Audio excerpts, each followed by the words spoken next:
श्री स्वामी समर्थ. स्वामी महाराज तुमच्या सर्व चांगल्या इच्छा पूर्ण करो, ही स्वामींच्या चरणी प्रार्थना करते आणि आजच्या या नवीन व्हिडिओला सुरुवात करते. मार्गशीर्ष महिन्यातील सर्व गुरुवार पूर्ण झाल्यानंतर शेवटच्या गुरुवारी या व्रताचे उद्यापन केले जाते. उद्यापन म्हणजे व्रताची योग्य पद्धतीने सांगता करणे. उद्यापनाच्या दिवशी सकाळी पूजेनंतर किंवा संध्याकाळी हळदी कुंकू कार्यक्रमाच्या वेळी केले जाते.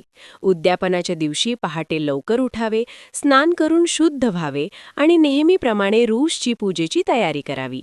ज्याप्रमाणे दर गुरुवारी महालक्ष्मीची मांडणी, कलश स्थापना, मुखवटा मूर्ती केली जाते, त्याप्रमाणे मांडणी केली जाते. व्रत पूर्ण करण्याचा संकल्प जो आपण केलेला असतो, तो संकल्प आपल्याला सोडायचा असतो. महालक्ष्मीची विधिवत पूजन करावे, महालक्ष्मीची व्रतकथा वाचावी, आरती करावी, नैवेद्य दाखवावा आणि महालक्ष्मी व्रताचे उद्यापन आपल्याला करायचं असतं. मार्गशीर्ष महिन्यातील 2025 मधील शेवटचा गुरुवार हा 18 डिसेंबर वार गुरुवार या दिवशी आलेला आहे. या दिवशी आपल्याला मार्गशीर्ष गुरुवारच्या व्रताचे उद्यापन करायचं आहे. जर एखादा तुमचा गुरुवार गेलेला असेल तर उद्यापन कसे करावे? एकही गुरुवार तुम्ही केला नाही तरीही उद्यापन कसे करावे? उद्यापन करण्याची योग्य पद्धत काय, याबद्दलची सविस्तर माहिती आजच्या व्हिडिओमध्ये आपण बघणार आहोत. त्यामुळे व्हिडिओ स्किप न करता शेवटपर्यंत नक्की पहा. चॅनलवरती नवीन असाल तर सबस्क्राईब करा आणि असेच माहितीपूर्ण नवनवीन व्हिडिओ पाहण्यासाठी बेल आयकॉनलाही प्रेस करा. म्हणजे जेव्हा कधी मी नवीन व्हिडिओ अपलोड करेल त्याचं नोटिफिकेशन सर्वात अगोदर तुम्हाला भेटेल आणि तुम्ही एकही व्हिडिओ मिस करणार नाही. त्याचबरोबर कमेंटमध्ये श्री स्वामी समर्थ लिहायला अजिबात विसरू नका, जेणेकरून स्वामींची तुमच्या कुटुंबावरती, मुलाबाळांवरती भरभरून कृपा होईल. सर्वात प्रथम आपण बघूया, ज्यांनी एकही मार्गशीर्ष गुरुवार केला नाही तरीही त्यांनी उद्यापन कसे करावे. सध्याच्या या धावपळीच्या जीवनामध्ये प्रत्येकाला गुरुवारचा उपवास आणि पूजा करणे शक्य होत नाही.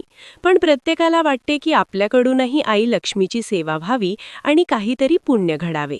त्यासाठी मार्गशीर्ष महिन्यात तुम्हाला काहीतरी दान करायचे आहे. सर्वात प्रथम रोजची घरातील देवपूजा करून देवी लक्ष्मीला अभिषेक करा.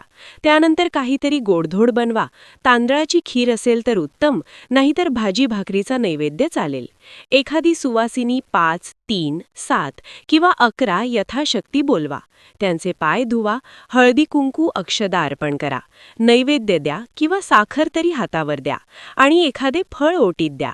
अशा पद्धतीने ज्यांनी एकही गुरुवार केला नाही त्यांनी उद्यापन करावे. ज्यांनी गुरुवार केले आहेत त्यांनी किमान 5, 7, 9 सुवासिनींना सायंकाळी हळदी कुंकू आणि जेवणासाठी बोलवावे. त्यांचे महालक्ष्मीच्या रूपात स्वागत करावे. आसन द्यावे, पाय धुवावे, हळदी कुंकू लावून अक्षदा वाहाव्यात. पूजेतील फळ व नैवेद्य वाटावा. प्रत्येक सुवासिनीला व्रतपुस्तकाची एक प्रत आणि फळ द्यावे. शक्य असल्यास जेवण द्यावे. महालक्ष्मीसमोर हात जोडून चुकांसाठी क्षमा मागावी व घरात सुख समृद्धी नांदावी अशी प्रार्थना करावी. देवीला निरोप देताना पुनरागमन 3 वेळा म्हणावे. कलशातील पाणी तुळशी वृंदावनात टाकावे. आंब्याची पाने 4 दिशांना ठेवावीत. नारळ विसर्जित करावा किंवा प्रसाद म्हणून वापरावा. तांदूळ तिजोरीत ठेवावेत आणि दक्षिणा दान करावी.